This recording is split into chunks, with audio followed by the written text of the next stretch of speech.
Donc, dans cette partie, parmi les problèmes que vous pouvez trouver, on peut vous demander de déterminer la constante de temps, que ce soit pour un dipôle RC ou bien pour un dipôle RL. On va commencer par le dipôle RC. Donc, on a plusieurs méthodes, si vous voulez. Parmi ces méthodes, on a soit par calcul, soit la méthode, la fameuse méthode 0,63 ou 0,37, 63% ou 37%, ça dépend de la courbe, donc ça dépend de la grandeur, si vous voulez, représentée. Soit l'autre méthode, la méthode de tangente à la courbe à t égale à 0. Donc on va commencer par calcul, donc c'est simple. Pour un dipôle RC, taux égale à quoi? Taux égale R fois C. Connaissant R et C, on peut déterminer cette constante qui a pour unité, bien sûr, seconde. Donc c'est une constante de temps. La deuxième méthode, c'est la méthode de 0,63 ou 0,37.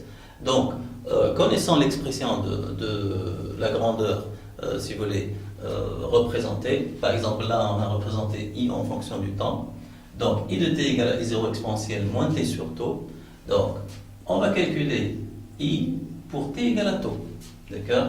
Donc on va trouver I0 exponentielle moins 1, donc ça va être égal à 0,37 fois I0. Donc ça veut dire que lorsque t égale à taux, l'intensité de courant prend une valeur égale 0,37 I0. Donc c'est plus que le 1 tiers, si vous voulez. Donc là, si j'ai là 0,37 I0, donc je vais trouver le point d'ordonnée 0,37 I0. Son abscisse sera bien quoi? Donc l'abscisse là, c'est taux. Donc je détermine, comme ça je peux déterminer taux. D'accord?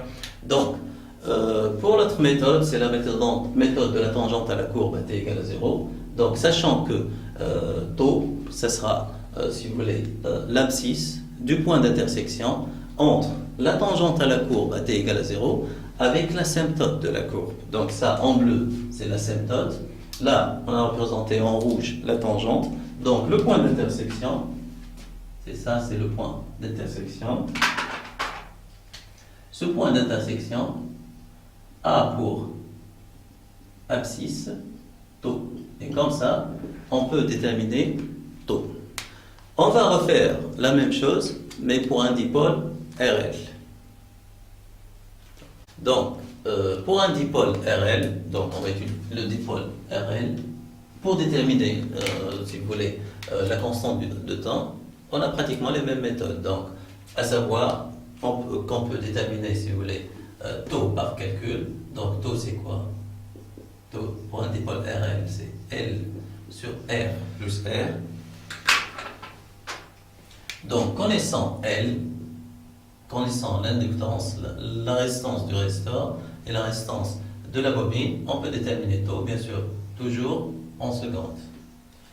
La deuxième méthode, c'est la méthode de 0,63 ou 0,37, peu importe.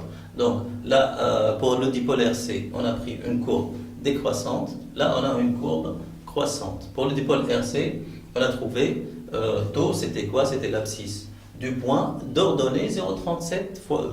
On va voir ce qu'on va trouver là.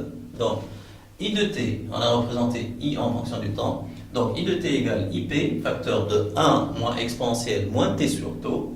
On va calculer I pour t égale à taux. Donc, I de taux égale à quoi? Égale IP. IP pour dire l'intensité lorsque le régime permanent s'établit. Facteur de 1 moins exponentielle moins 1. Tout à l'heure, exponentielle moins 1 nous a donné quoi? 0,37 fois IP. Là, j'ai 1 moins exponentielle moins 1, donc j'aurai quoi? 0,63 fois IP. Donc, je représente 0,63 IP, donc c'est un peu plus que la moitié, donc ce sera pratiquement là. Donc ça, c'est 0,63. Donc là, c'est 0,63 fois IP. Donc, le point qui a pour ordonnée 0,63 IP a pour abscisse taux. Donc c'est bien ce point-là. Je projette et je trouve là c'est taux et je détermine graphiquement taux si vous voulez. Donc c'est une méthode graphique. Pour l'autre méthode, c'est toujours la méthode de la tangente à la courbe à t égale 0. On va rappeler que cette méthode nous dit quoi? Nous dit que taux, c'est l'abscisse du point d'intersection entre la tangente à la courbe à t égale 0 et l'asymptote. Donc, il faut faire attention. On a là, c'est la tangente. Donc, et là, c'est l'asymptote. L'asymptote est bien là, et non pas celle-ci. Donc, ça, c'est l'axe du temps. D'accord? Donc là, le point d'intersection, c'est bien ce point-là. Son abscisse sera quoi? Sera taux. Donc là, c'est taux. Et là, on peut déterminer taux sans problème. Et c'est une méthode, c'est toujours une méthode graphique. Il faut surtout éviter ce point-là. Donc, s'il y a quelque chose à ne pas faire, c'est pas de prendre ce point-là. Donc là, c'est dangereux, il faut faire attention. Donc là, taux, c'est l'abscisse du point d'intersection entre l'asymptote et la tangente à la courbe à t égale à 0. Donc notez bien que vous avez une autre méthode, mais elle n'est pas précise. C'est la méthode des fameux 5 taux. Donc on considère que, si vous voulez, le régime permanent s'établit après une durée, après un décalage temporel de 5 fois taux. Donc, si je considère que là, par exemple, je vais prendre cette courbe, si je considère que le régime permanent s'établit là, si je considère que là, c'est delta t, donc ce delta t sera pratiquement 5 fois taux. Donc, ça sera 5 fois taux. Et on peut utiliser cette méthode, si vous voulez, comme moyen de vérification.